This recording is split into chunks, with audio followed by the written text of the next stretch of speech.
We got 1939 Buick Special, straight A, original motor, pretty much stock, and I love it. Where'd you get it?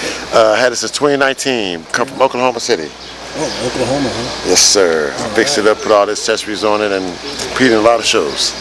Having fun, lots of fun.